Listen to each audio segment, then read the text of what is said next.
Good morning. So, today I'm going to begin a new approach, and that is structuralism.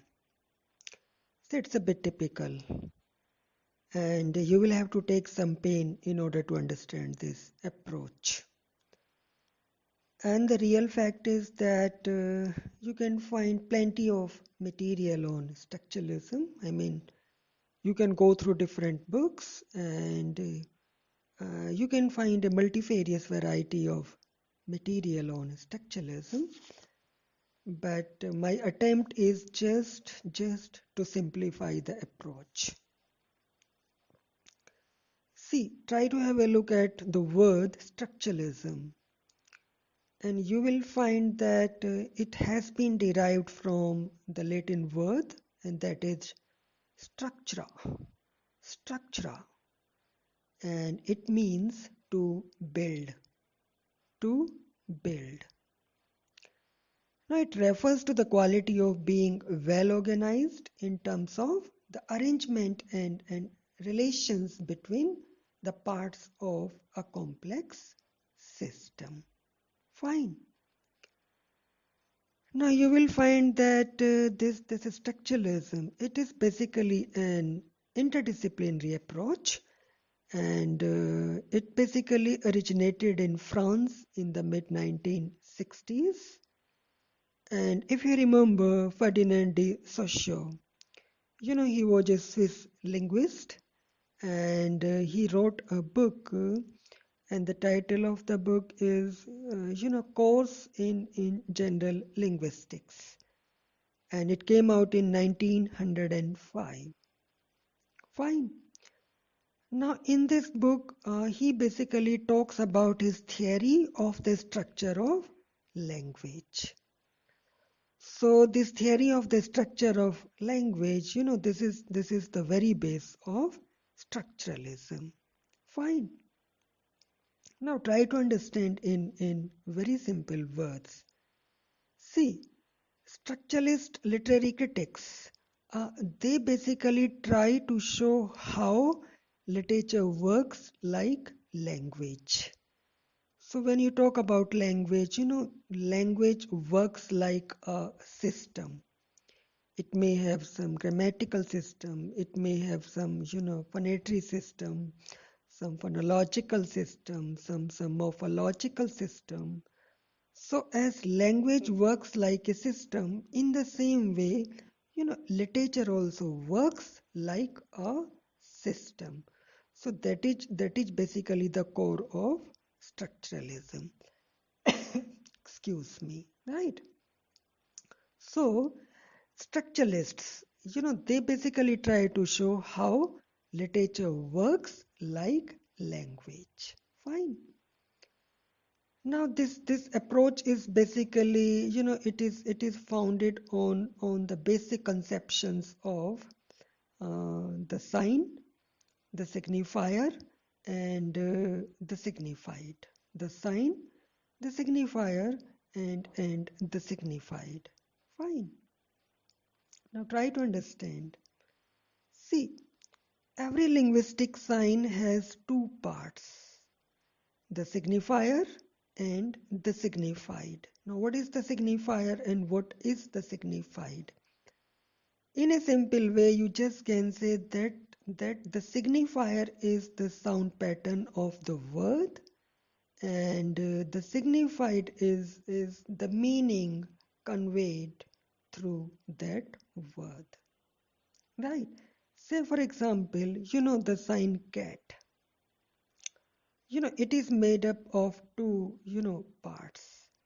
The signifier and the signified. Fine. Now, as I have told you that the signifier is the sound pattern, so in the word cat, we have a sound pattern. So what are the sounds in the word cat? K sound is there, then A sound is there, then T sound is there. Right, so this is the signifier.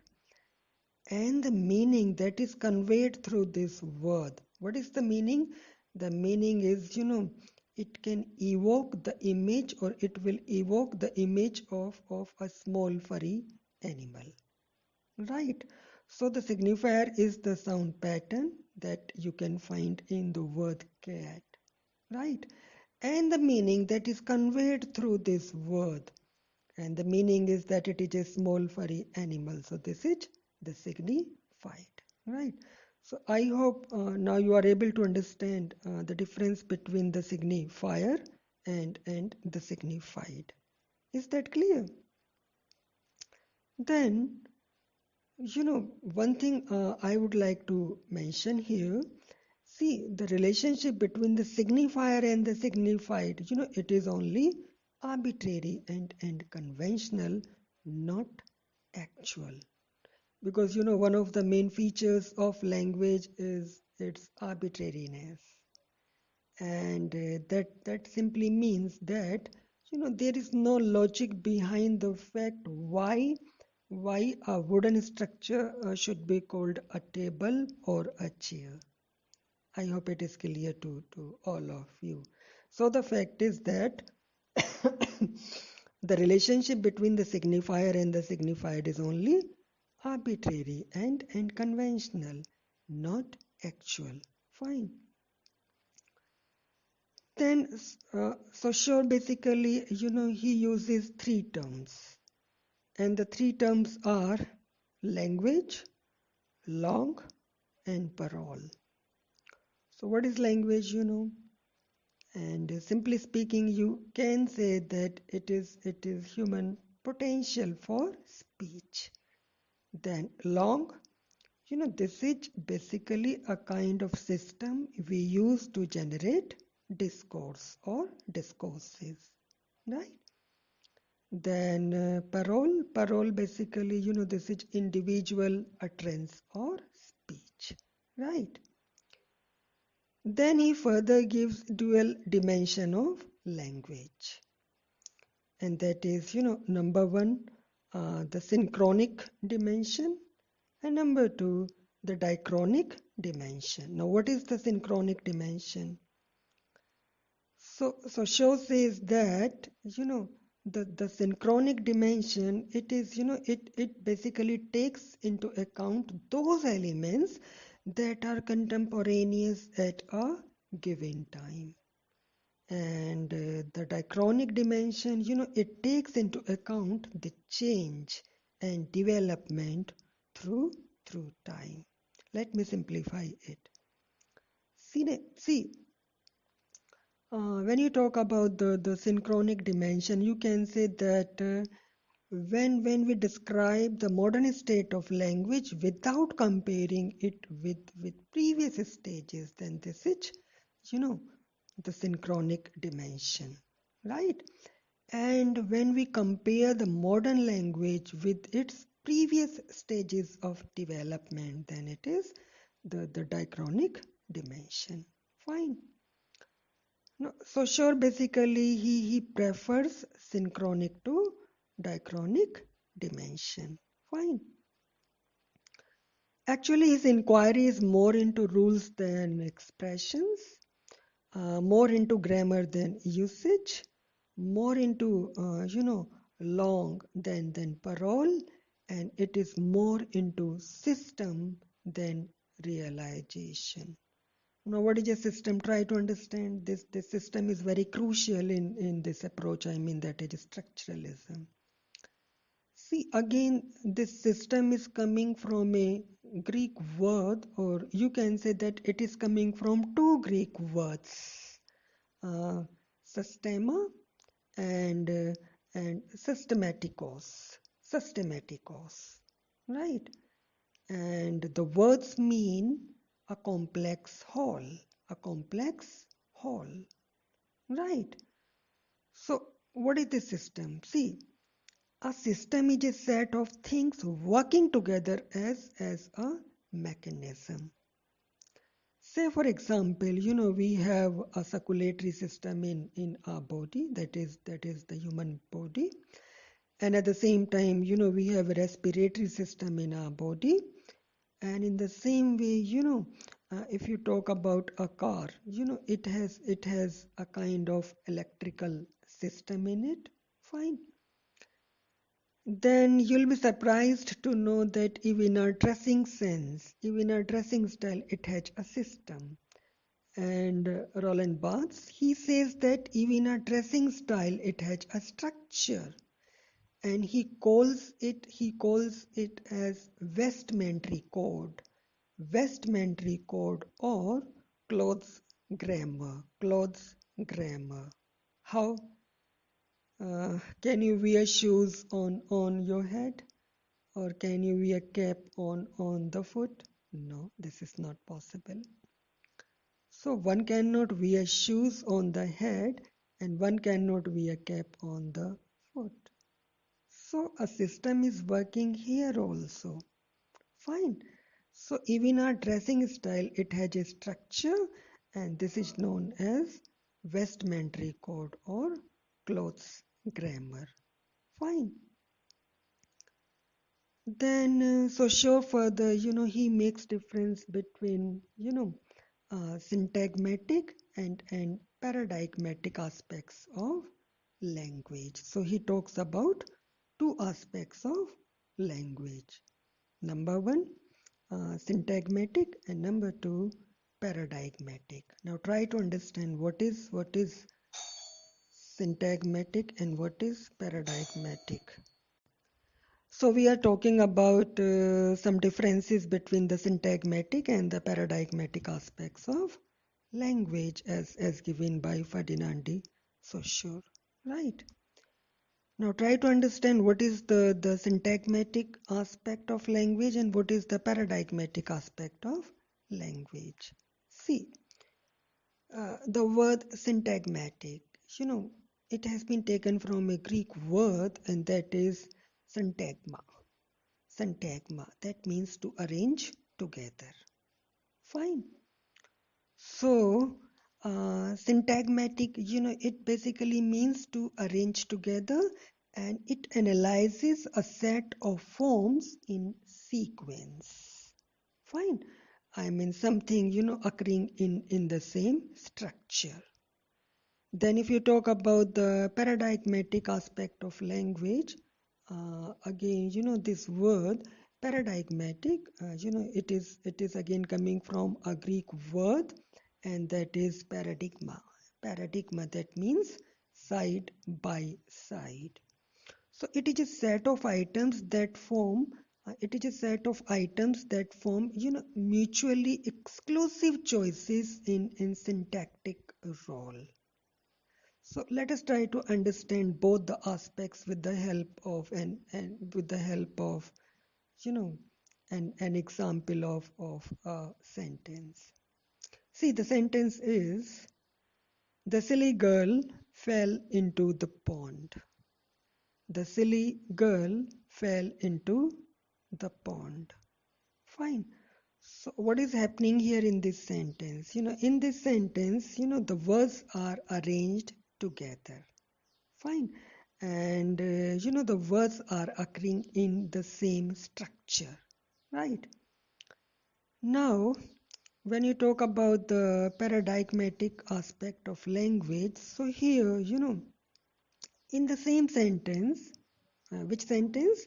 The silly girl fell into the pond. In this sentence, you can replace some words. Say, for example, you can replace the word silly with foolish, funny, crazy. Then you can replace the word girl with a person, a lady, a child, and a princess. And you can replace the word fell with jumped, walked, or ran. And you can replace the word pond with river, lake, or an ocean. Right. So, when you talk about the paradigmatic aspect of language, again, I mean, in this sentence, the silly girl fell into the pond. You can replace some of the words like silly, like girl, like fell, like pond. Getting my point? So again, I'm giving you one more example. See, if the sentence is, uh, uh, Rohan loves to play cricket. Now, this word Rohan, you can replace it with Harry, you can replace it with Jim, you can replace it with Ram or any other person. So the fact is that when we pile other proper, nouns vertically, then we get a paradigmatic structure. I hope it is clear to you people. So in the syntagmatic aspect, we arrange together and it analyzes a set of forms in a sequence. Fine. And when you talk about the paradigmatic aspect of language, it means side by side. Fine. I mean, one word can be replaced by, another word. Is that clear? Anyways, so we see that the fundamentals of structuralism, they are based on the theories of Ferdinand de Saussure and Claude Lévi-Strauss, right? See, you know very well that Lévi-Strauss was, he was a French cultural anthropologist, and he basically found the linguistic model quite useful to examine the different systems of habits, customs, and rituals underlying different cultures. Fine. And he came to the conclusion that cultural systems work like language. So as language works like a system, in the same way, Levi-Strauss feels that cultural systems, they also work like systems. As language has a structure, in the same way, cultural systems, they also function, on the basis of certain structures, right? Actually, he analyzed cultural phenomena such as mythology, religious rites, games, and food rituals, and said that these structures in the phenomena, they form the deep grammar of the society which originates in the mind and operates in us unconsciously. Right? Then he further states that all universal structures they are based on pairs of binary oppositions such as hot cold, light darkness, civilized savage, male female, cooked raw, or marriageable versus tabooed women. Fine. So it is the mind that sees binary oppositions and complex networks of such relationships. Fine. Anyways, so this structuralism, it is a theoretical discipline that reveals the way the human mind works. And that's why this approach had great impact on a variety of academic disciplines like anthropology and philosophy of mathematics, literary criticism and psychology. Right? See, in literary studies, it is an approach that analyzes a literary text as the text has the same kind of structure as language. That is basically the core of structuralism. Hmm. In literary studies, it is basically a kind of approach that analyzes a literary text as the text has the same kind of a structure as language. So language, we know, language has a kind of a structure. In the same way, this approach, it gives the idea that a literary text also has, a kind of structure that language has. So this is enough for today, and with some more points, I'll be coming in